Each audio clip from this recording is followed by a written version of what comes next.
Boa tarde a todos, sejam todos bem-vindos à nossa live de hoje.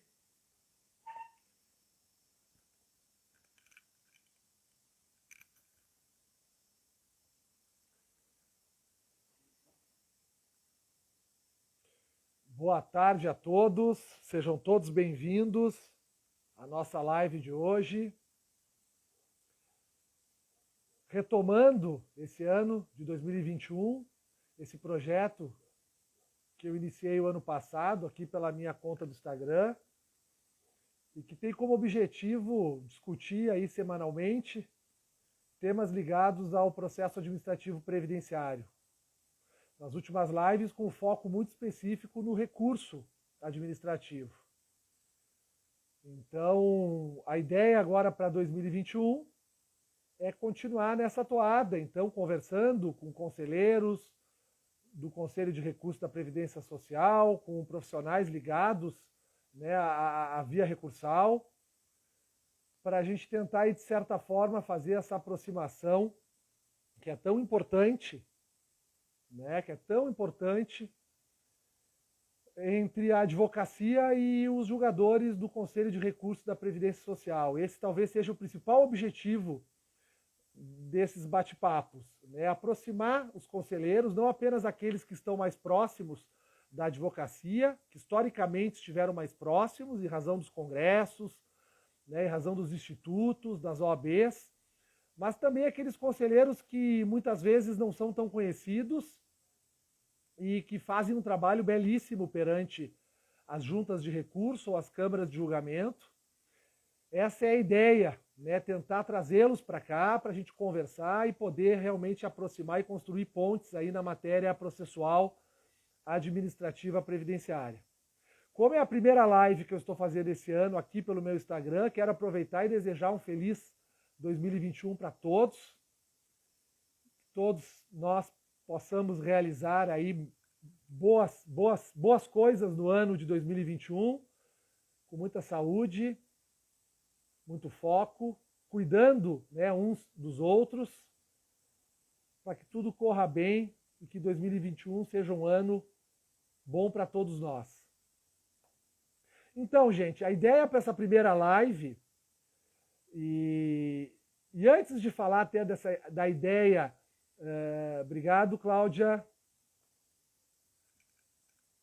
Antes de falar da ideia dessa primeira live, queria dizer para vocês que a minha ideia para esse ano é implementar uma maior regularidade nesses encontros, porque o ano passado eu fiz uma série de bate-papos por aqui, só que não com a regularidade que gostaria de ter feito, né, em razão dos compromissos, principalmente da advocacia, família, enfim, os nossos compromissos, né, ordinários, como a gente diz, talvez tenha dificultado um pouco a manutenção dos encontros semanais. E esse ano eu estou me organizando para que isso aconteça. Então quero dizer para vocês que todas as terças-feiras, às 18 horas, eu quero então deixar o horário reservado para o nosso encontro aqui na conta do meu Instagram, procurando não falhar, né, nas terças, e sempre trazendo essa temática processual administrativa previdenciária. Então, todos que queiram aí aprofundar o estudo, queiram debater melhor os temas, anotem na agenda, então, terça-feira, 18 horas, temos encontro marcado. Terça que vem já temos aí um encontro marcado com outro conselheiro do Conselho de Recursos da Previdência Social. Eu vou trazer para vocês aí no decorrer da semana. E assim por diante no decorrer do ano de 2021. Doutora Carolina, seja bem-vinda. Que legal contar contigo aqui. Aliás, conheci o Dr. Wilson através da nossa live o ano passado.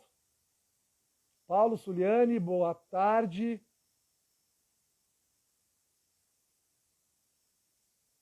Dr. Vitor Miranda, seja bem-vindo.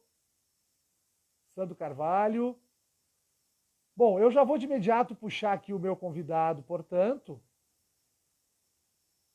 que é o Dr. Wilson Fontoura, que é conselheiro do CRPS, atualmente atuando no momento atual na 24ª Junta de Recursos da Previdência Social no Espírito Santo. E nós vamos tratar de um assunto bastante interessante, que é sobre a vida do conselheiro. A ideia desse bate-papo é justamente conhecer um pouquinho mais da profissão de conselheiro, do Conselho de Recursos da Previdência Social, a rotina, como se dá o trabalho, quais são as vedações do cargo, remuneração, né, várias questões que a gente pretende levantar aqui hoje, em especial porque, né, o governo anuncia a abertura, né, de um edital para a seleção de novos conselheiros para o Conselho de Recursos. Portanto, todos aqueles que eventualmente tenham vontade de ingressar na carreira, agora é uma boa oportunidade, então, de a gente tentar entender um pouquinho mais como funciona o trabalho dos conselheiros.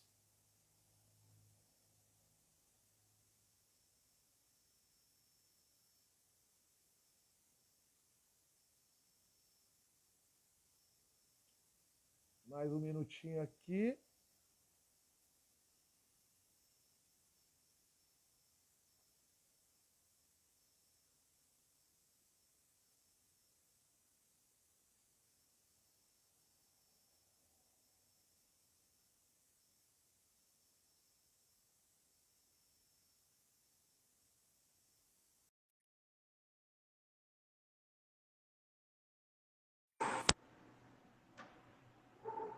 Tá aí.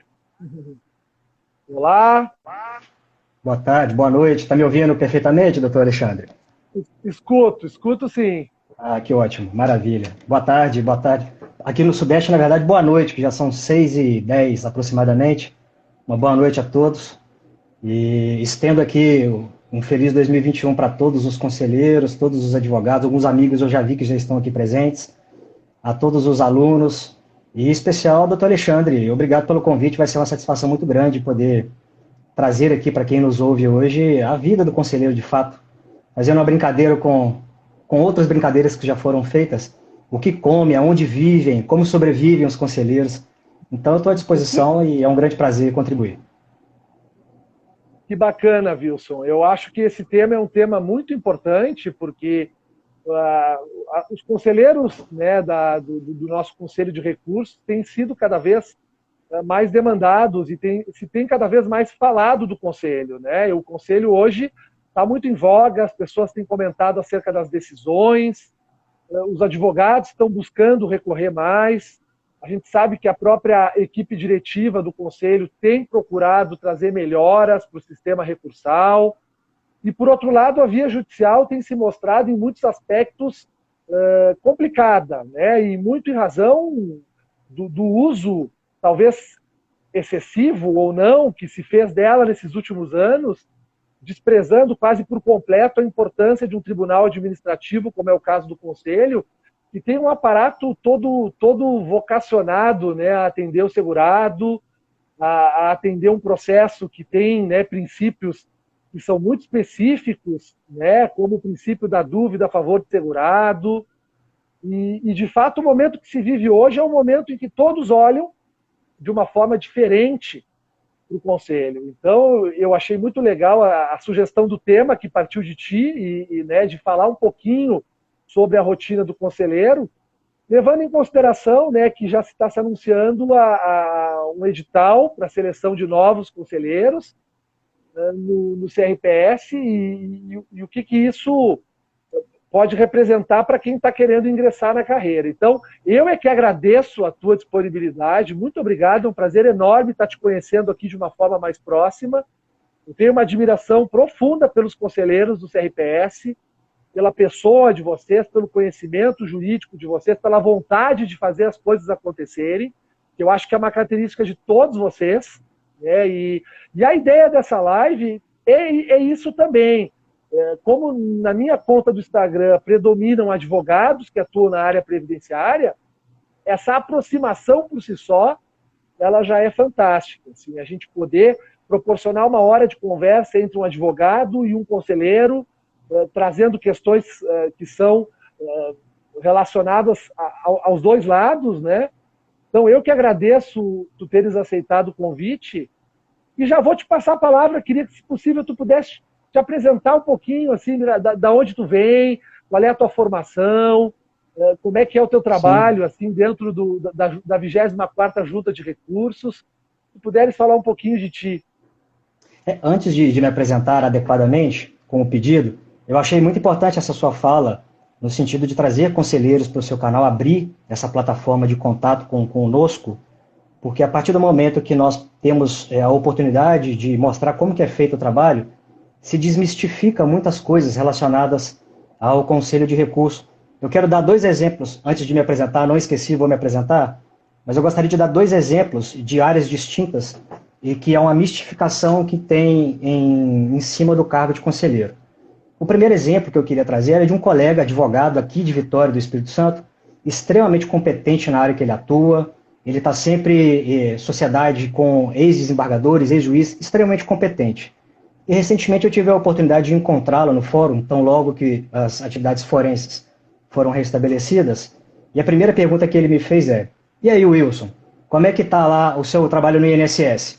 Então, essa é a primeira mistificação. As pessoas entendem e elas acreditam que nós somos o INSS. Então, essa é a primeira barreira que nós temos com a sociedade, que entende que uma vez que foi indeferido o benefício pelo INSS, fatalmente ele será pelo Conselho de Recursos da Previdência, porque é tudo uma coisa só.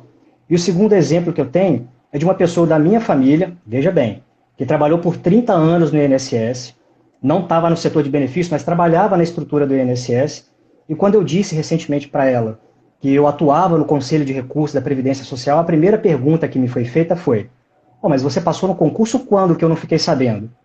E eu falei para ela: não, eu faço parte de uma tríplice representação e não necessariamente eu preciso ser um servidor. Posso sê-lo, mas não necessariamente eu sou.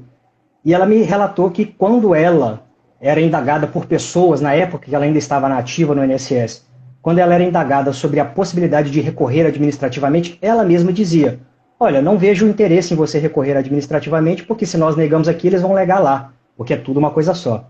Vejam bem, tanto um advogado experiente como uma pessoa que esteve dentro da estrutura do INSS, ainda assim fazem essa confusão. E esse crescimento que vem sendo feito do Conselho é um trabalho árduo, contínuo.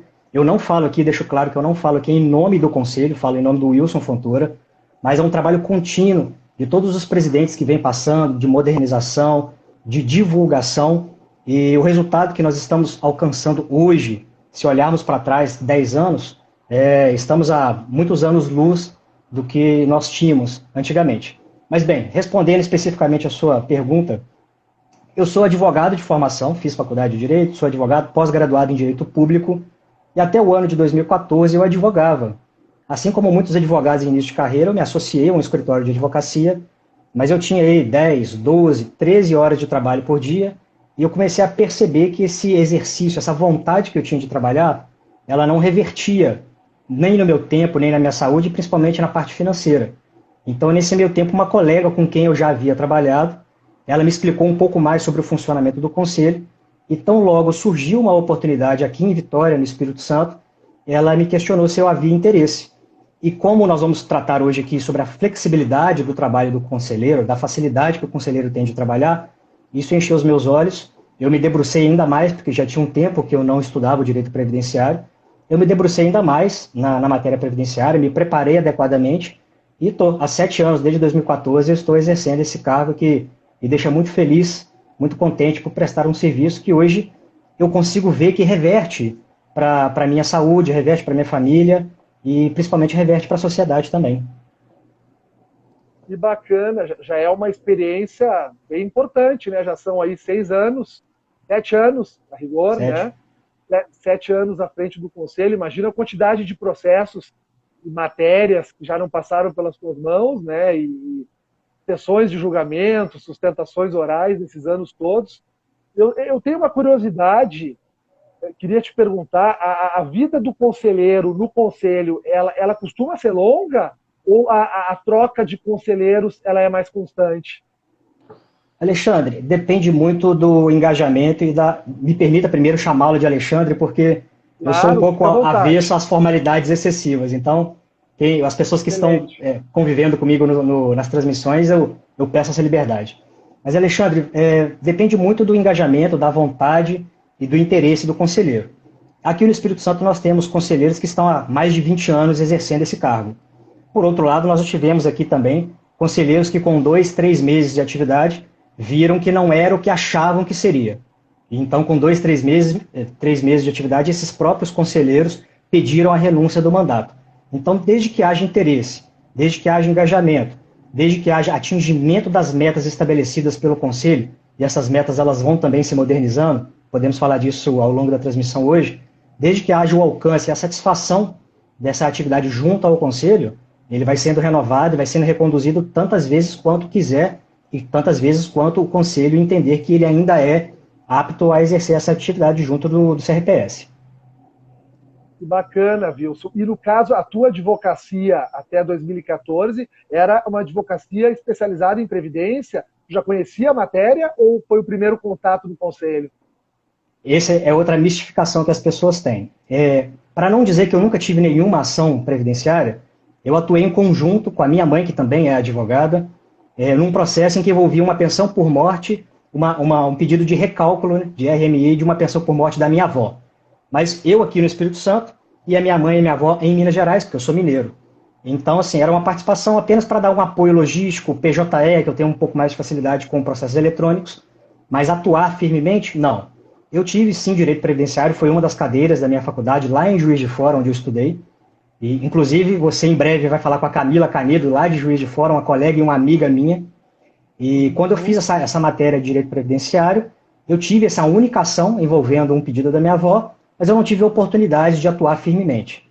Então, quando surgiu essa oportunidade, e eu vislumbrei essa oportunidade de entrar para o Conselho, como eu disse, aí eu me debrucei sobre livros, aulas, materiais, e para não passar vergonha, né, para não entrar no Conselho despreparado, porque eu já tinha uma admiração pelo Conselho, sabendo dessa minha amiga que trabalhava, do profissionalismo e da capacidade das pessoas que já estavam no Conselho. Então eu me preparei, mas contato na advocacia previdenciária eu não tive, não.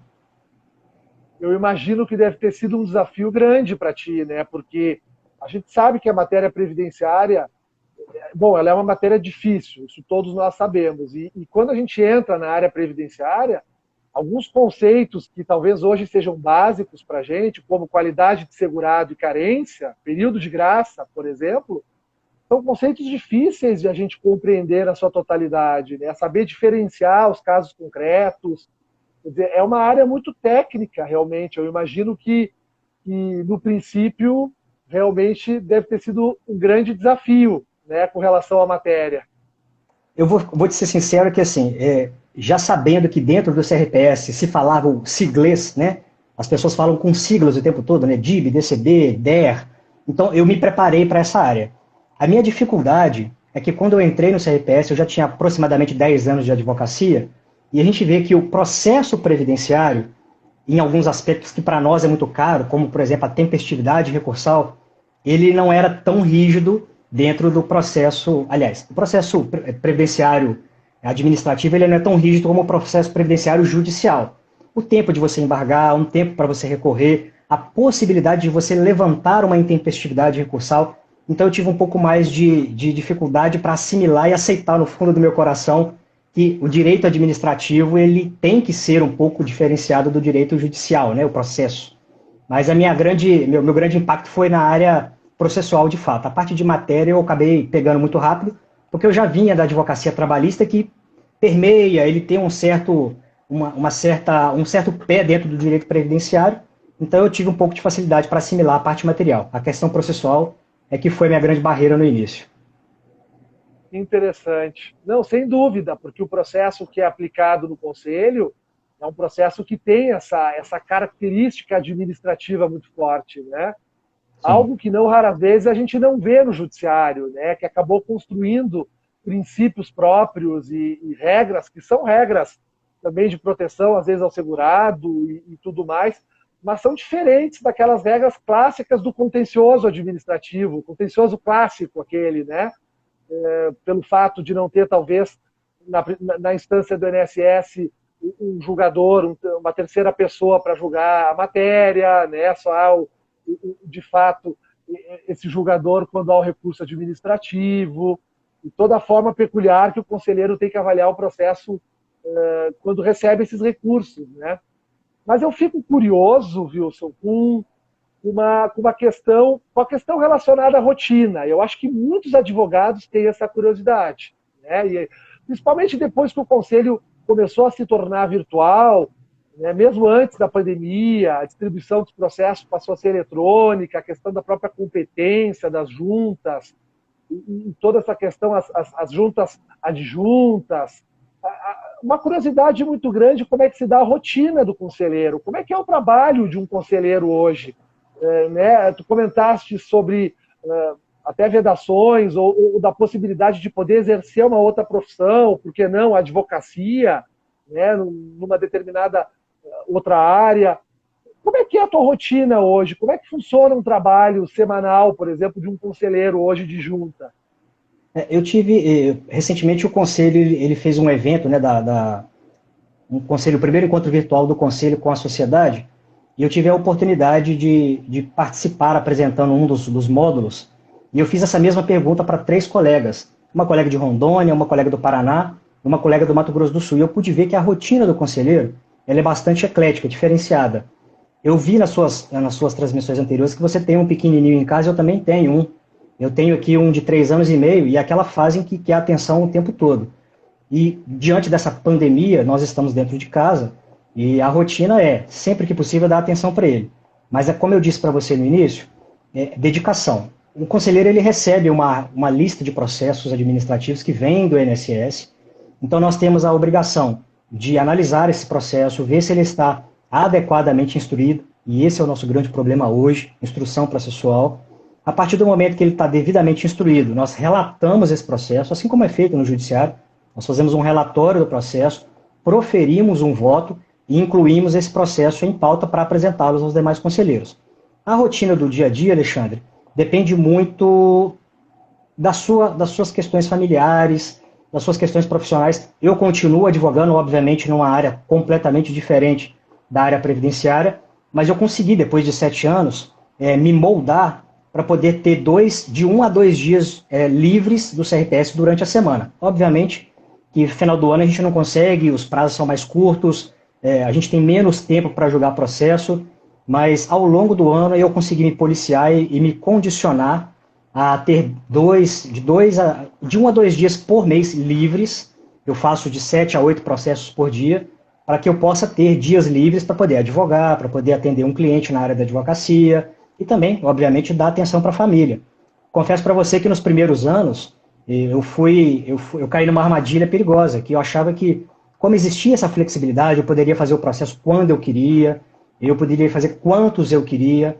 Eu comecei a trabalhar de casa, eu caí na armadilha de que mais tarde eu faço, e quando eu percebi, eu estava trabalhando sábado, domingo, feriados e finais de semana.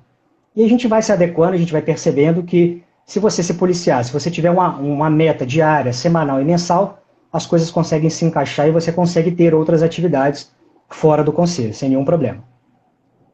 Interessante. Mas quando tu ingressastes no conselho, a rotina era toda física.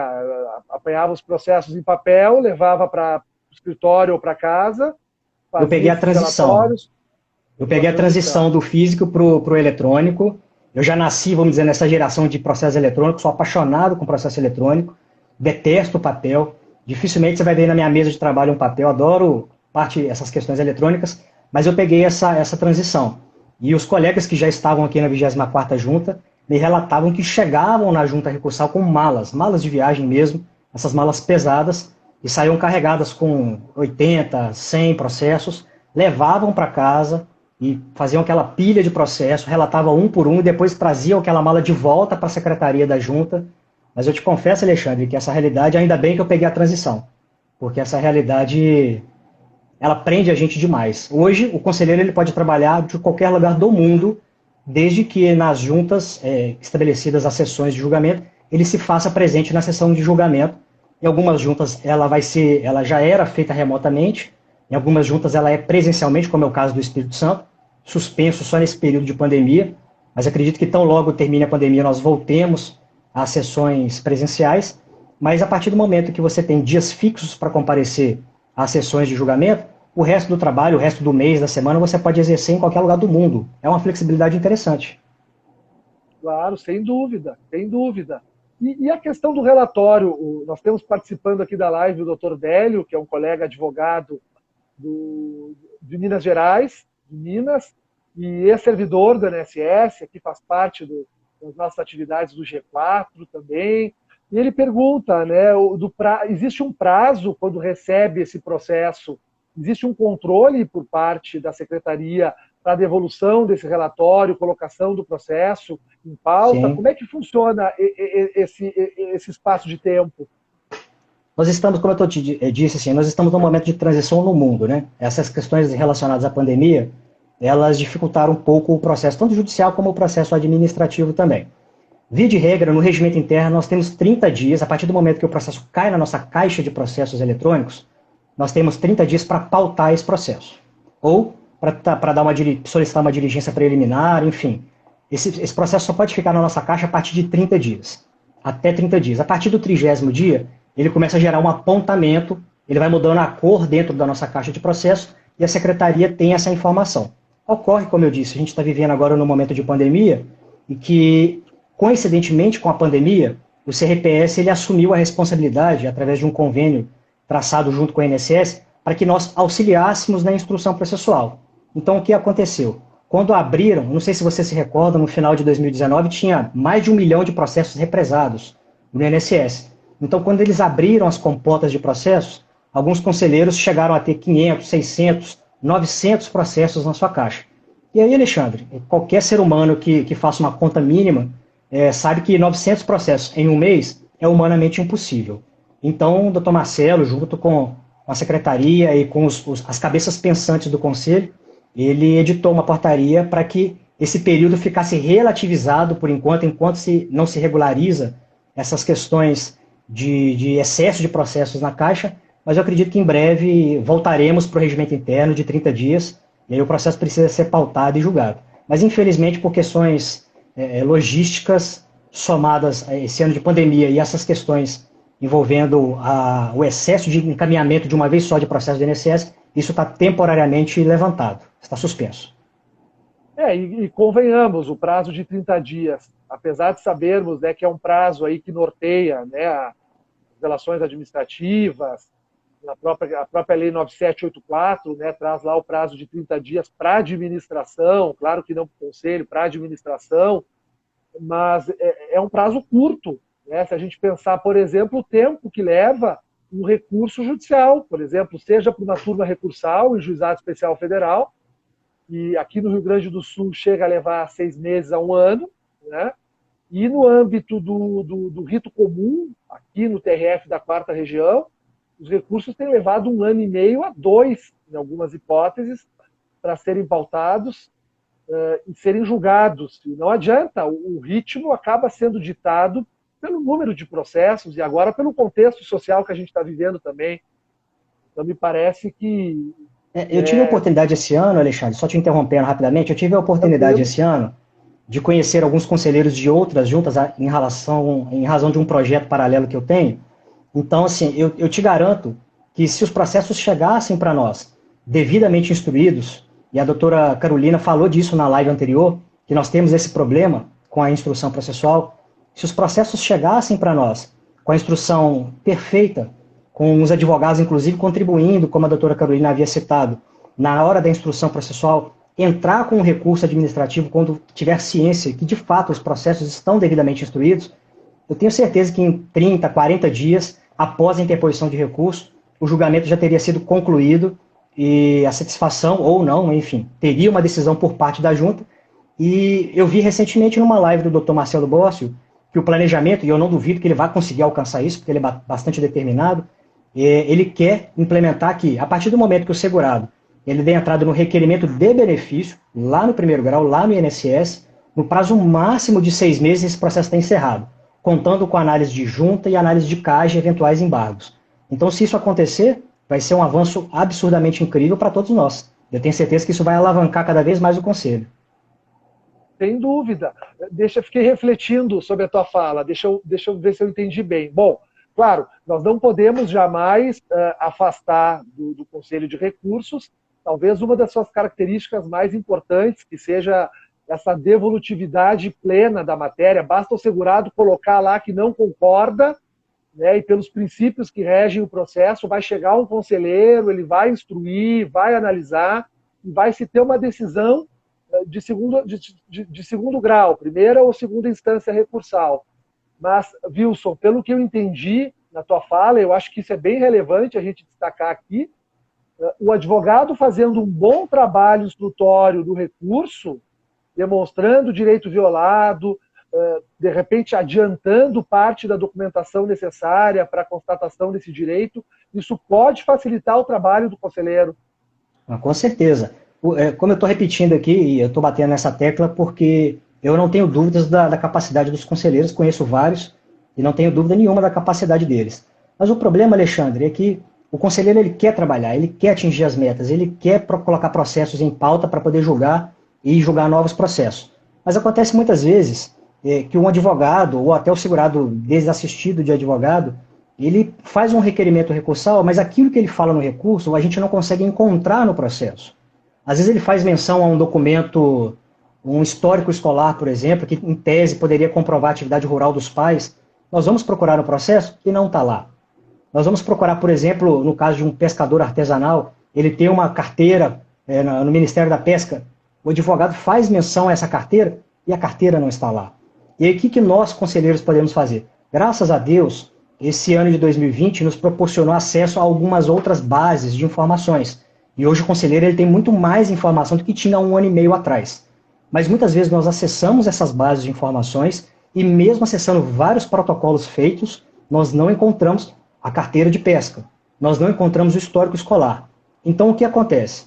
Nós submetemos, hoje nós temos o gabinete de crises e diligência que nos dá um apoio muito grande, mas muitas vezes o próprio gabinete de crise não consegue sanar determinados documentos, quando esses documentos obrigatoriamente precisam vir do INSS. Por exemplo, uma pesquisa externa. Não adianta eu solicitar ao segurado que apresente a pesquisa externa se essa pesquisa foi feita pelo INSS. E aí, Alexandre, quando nós voltamos o processo para as agências de origem, eu não tenho como mais falar para você que esse processo vai ser julgado em 30 dias.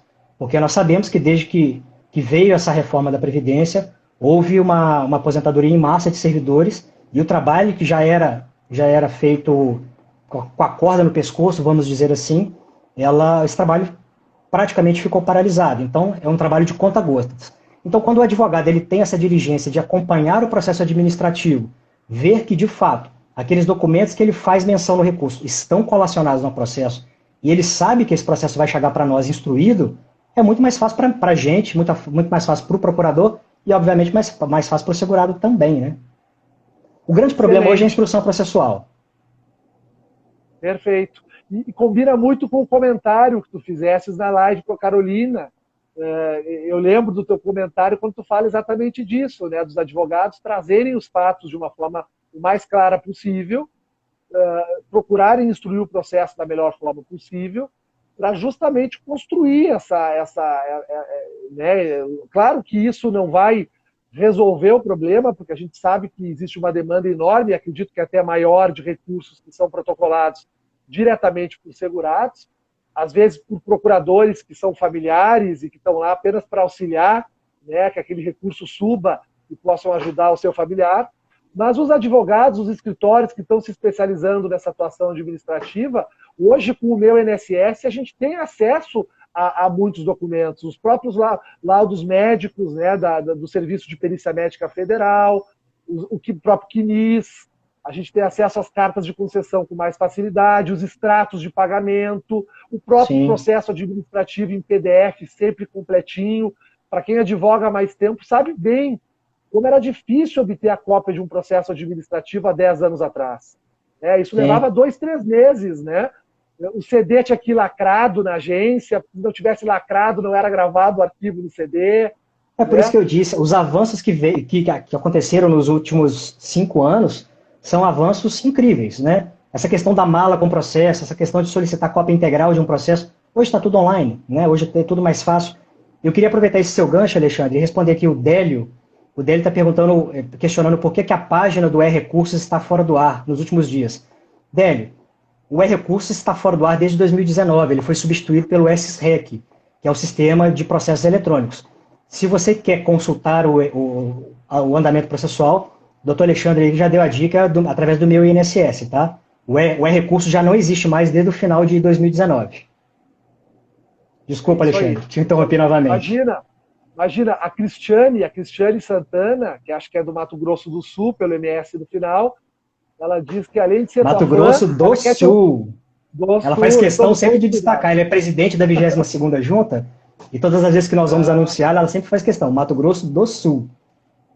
Tá certo, já sofri muito por isso. Já sofri muito por isso. E diz que quer te roubar para a 20ª junta, 22ª, né? Junta de recursos. Hoje o processo é eletrônico, né? Eu havia brincado com ela numa outra transmissão, que nós fizemos representando o Conselho, que hoje é tudo eletrônico. Hoje seria muito fácil conectar um conselheiro do Espírito Santo com uma junta do Mato Grosso do Sul, desde que haja autorização interna para isso. Hoje, para você ter ideia, Alexandre, a CAGE, ela funciona e ela funcionará através de acesso remoto, até mesmo nas sessões de julgamento. Então, eu adoro a Cristiane Santana é um dos expoentes na matéria de incapacidade dentro do Conselho, ela é uma das peças mais importantes do Conselho, e eu brinquei com ela. Se me quiser, é só pedir autorização para o presidente lá, que remotamente eu faço, sem nenhum problema, é um grande prazer. Que bacana, que legal essa união de vocês e esse mundo, eu costumo dizer assim, né? Esse mundo que existe no Tribunal Administrativo e que nós não conhecemos. Olha, eu há algum tempo estudo a matéria, eu pratico também no escritório, dentro do possível, mas eu tenho certeza que a advocacia ainda não conhece esse mundo como ele realmente é. Né? O tamanho dele, o peso dele, as pessoas envolvidas, o calor humano, o calor intelectual.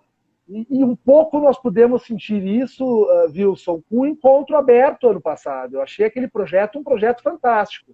Permitiu, né, que os advogados pudessem conhecer um pouco nomes e pessoas que estão trabalhando, como é o teu caso, com inúmeros projetos, né, e visando melhorar a efetividade, discutir os temas. Então, isso é muito legal. Eu automaticamente... Oi, fica à vontade. Não, pois não. Pode concluir, por favor. Não, fica à vontade, fica à vontade. Eu acho que esse momento de pandemia foi um momento de transição e de desespero para muitas pessoas. Mas meu pai costuma falar que Deus nunca fecha uma porta sem abrir uma outra porta.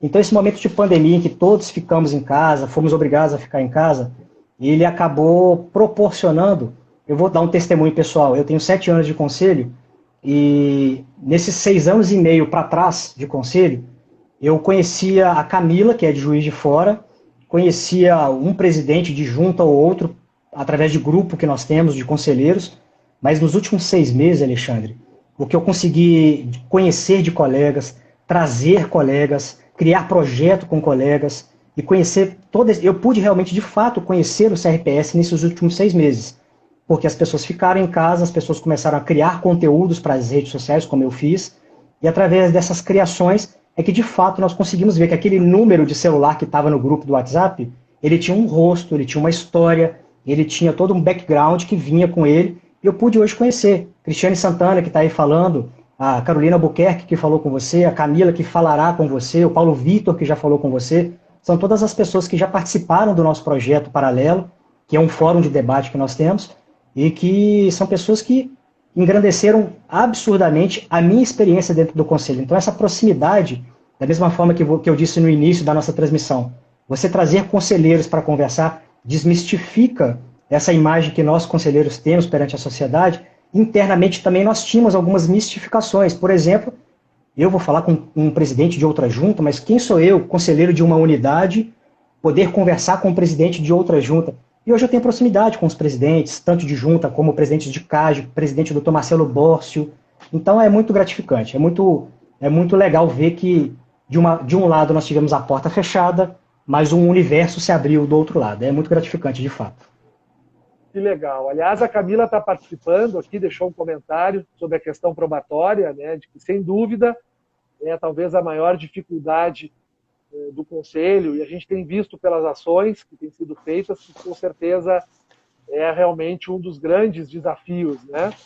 Mas, Wilson, eu obrigatoriamente preciso entrar no assunto, se você achar que não quer falar sobre ele, sem problema, mas eu acho que é muito interessante para quem está antenado na carreira de conselheiro, que diz respeito à remuneração. Como funciona a remuneração? Acredito, né, não vai te opor a gente conversar um pouquinho sobre isso, Não.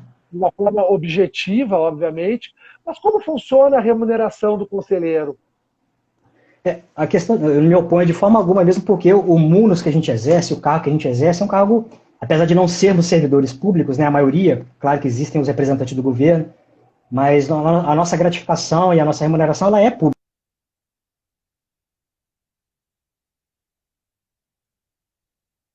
Sem dúvida.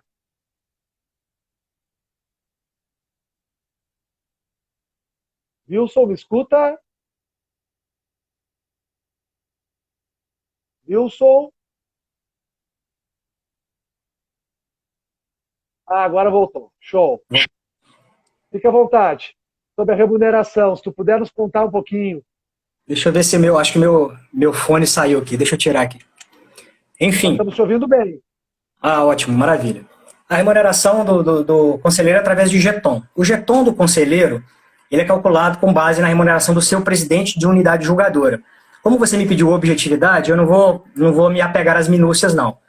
O conselheiro, o conselheiro de junta hoje, ele recebe aproximadamente R$ 54,00, salvo engano, e 3 centavos por processos, e o conselheiro de CAD recebe R$ 68,00, aproximadamente. E aí, como eu disse para você mais cedo, nós temos as metas. Hoje, em razão de uma portaria estabelecida pelo Conselho, o conselheiro ele é obrigado a fazer no mínimo 80 processos por mês, e hoje, por uma questão orçamentária, apesar dessa portaria estabelecer um máximo de 125, o Conselho ainda não consegue pagar 125, então o Conselho está pagando 100. Então nós oscilamos o mínimo de 80 e o máximo de 100 processos por mês.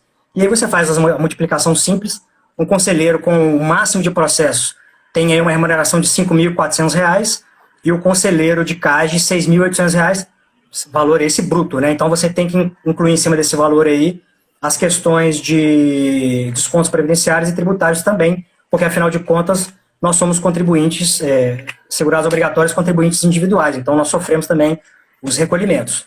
Mas é isso, depende muito do engajamento, do número de processos que o conselheiro incluir em pauta e esse processo seja votado, mesmo que seja por uma conversão em diligência, desde que o processo seja incluído em pauta e votado pelos demais, a remuneração ela é atribuída, esse jeton é atribuído ao conselheiro relator do processo. Entendi, tem que entrar em sessão. Pode ter sido convertido em diligência, mas entrou em sessão a remuneração. Sim, apenas para tirar uma dúvida, existem duas oportunidades em que o processo sai para diligências, vamos dizer assim. É um despacho preliminar, que a gente chama de diligência prévia, que monocraticamente o relator ele pode despachar no processo solicitando algum saneamento. Esse despacho ele não é remunerado, mas o processo que é levado para uma sessão de julgamento e a junta, naquela sessão, ela entende que há uma necessidade de uma conversão do julgamento em diligência para uma complementação de prova, como, por exemplo, uma justificação administrativa ou uma pesquisa externa para comprovar ou robustecer uma prova, aí sim, essa conversão em diligência ela é remunerada também.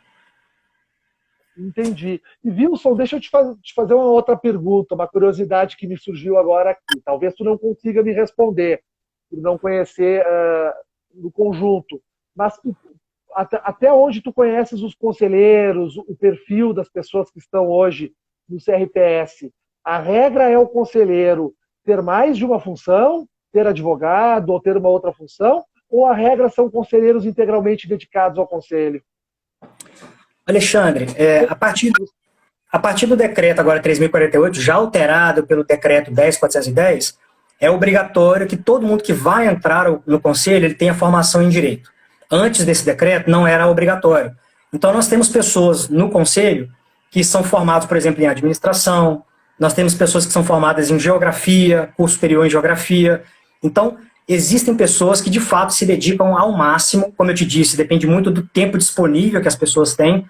Existem pessoas que se dedicam exclusivamente ao conselho, conheço, mas pelo que eu pude perceber, as pessoas se dedicam ao conselho e à área acadêmica, elaboração de artigos, à advocacia fora da área previdenciária. O que eu mais vejo dos conselheiros é uma segunda atividade, não sei se remunerada ou não, no caso, por exemplo, acadêmico, mas eu sempre vejo os conselheiros tendo uma segunda atividade, sim. Interessante, porque se a pessoa que está nos assistindo tem o interesse em ingressar no conselho e eventualmente vai abrir mão de alguns rendimentos que hoje possui, nada impede que concilie com uma outra atividade ou algum estilo de vida. E eu acho que a área acadêmica, eu acho que um exemplo muito feliz que tu desse, assim, no sentido de que a possibilidade realmente da pessoa tá se dedicando à área acadêmica, fazendo um mestrado, eventualmente um doutorado, e poder ter esse contato prático com um tribunal administrativo, me parece uma interface, assim, uma relação muito interessante, né? Agora, a advocacia também, o teu caso me parece ser um exemplo, né? A pessoa continua exercendo advocacia numa outra área, porque as vedações aqui com relação à advocacia seriam apenas a advocacia contra a Previdência, né? Sim, por uma questão de cautela, a advocacia contra a Previdência sem dúvida nenhuma, o principal impedimento para um advogado atuar como advogado. Por uma questão de cautela, eu também parei de atuar na área trabalhista, porque na fase de execução trabalhista, fatalmente, nós temos reclamações em relação a recolhimentos previdenciários, e o INSS ele é chamado no processo trabalhista, seja para impugnar cálculos, seja para apresentar os cálculos devidos.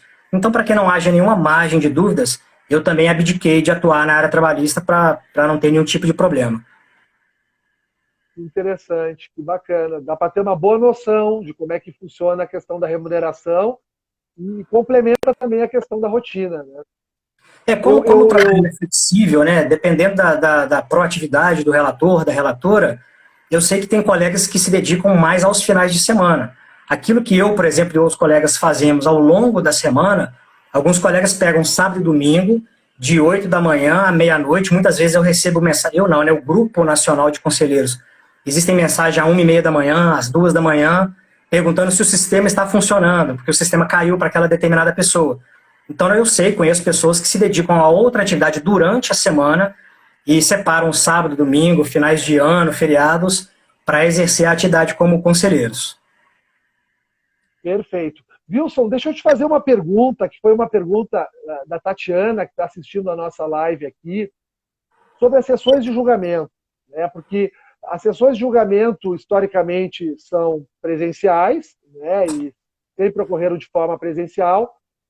Quem já atua no processo administrativo recursal sabe que tem características que são muito típicas, né, dela, no caso, a informalidade, não tem aquela formalidade que se tem numa sessão de julgamento dos processos judiciais, mas, via de regra, a gente não conta na sessão de julgamento com outras pessoas sentadas assistindo a sessão de julgamento, né? Sim. E o que pode ser, dependendo de quem vai sustentar, um fato positivo, né? Brincando aqui, quando a pessoa está nervosa, não quer que tenha ninguém junto, né? Agora, a gente sempre, nos cursos, sempre nas lives, todo o trabalho que a gente faz, a gente deixa bem claro que esse tipo de problema o advogado não vai enfrentar. Porque não existe a lógica da tribuna, não existe a lógica da toga, não existe nem a lógica do limite de tempo, né? A gente sabe que existe um ambiente muito tranquilo, mas eu te faço essa pergunta no seguinte sentido: se algum colega que queira ingressar no conselho, participar da seleção que vai ocorrer em breve, queira assistir sessões de julgamento, mesmo por videoconferência, é possível ter esse acesso ou não? É possível, primeiro, que as sessões são públicas via de regra, então não há nenhum sigilo. Eu te confesso que em 7 anos que eu estou, não me lembro de nenhum processo administrativo que tenha tramitado em segredo ou sigilo. Então, via de regra, as sessões são públicas. Não tive essa indagação por nenhum. É a primeira vez que eu sou indagado em relação a isso. Como eu disse no início, eu não posso responder pelo conselho, mas eu não vejo nenhum problema, Alexandre. Se alguém tiver interesse, passar um e-mail, por exemplo, para um presidente da unidade julgadora, e basta você entrar no site do governo, lá na página do governo, tem um link específico para o colegiado recursal, as juntas recursais, e tem lá uma aba que é quem, aí tem o nome do presidente, o nome da secretária, telefone, e-mail. Esses dias eu fui ver, o e-mail já está alterado para o novo domínio, que é o domínio do @economia, então não vejo nenhum impedimento de que você possa passar um e-mail ao presidente da unidade julgadora, demonstrando interesse em assistir uma sessão de julgamento, e o presidente, cada presidente da sua unidade utiliza uma ferramenta de videoconferência, o presidente simplesmente vai passar o link e essa pessoa vai poder assistir a sessão de julgamento sem nenhum problema. Não vejo nenhum impedimento legal nem normativo para que isso aconteça. E reiterando, como se trata de um tribunal administrativo, muitas vezes baseado na informalidade, basta um simples telefonema para o presidente, passar um e-mail, não vejo nenhum problema, não. Tenho certeza que os presidentes vão ter o maior prazer em receber qualquer pessoa que queira assistir às nossas sessões. Vai ser um grande prazer, inclusive. Que legal, não, sem dúvida.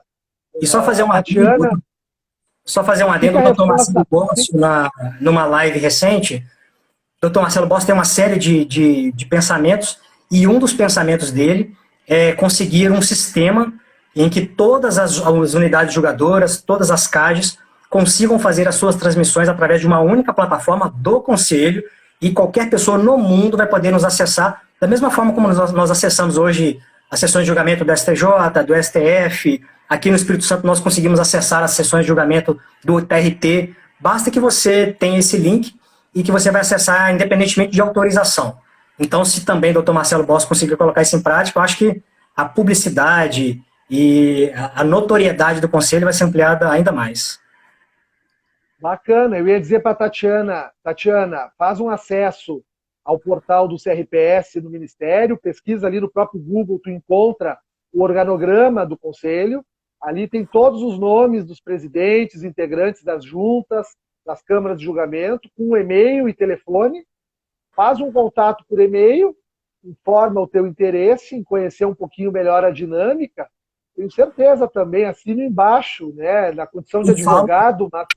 Eu posso falar pelo meu presidente daqui, da 24ª, doutor Marcos Barbosa, tenho certeza que posso falar pela Cristiane Santana, que estava aí presente, da 22ª, posso falar pelos presidentes que eu conheci, que eu tive a oportunidade de conhecer, eles terão o maior prazer de receber essas pessoas e terão o maior prazer de mostrar como de fato acontecem as sessões de julgamento. Vai ser um grande prazer.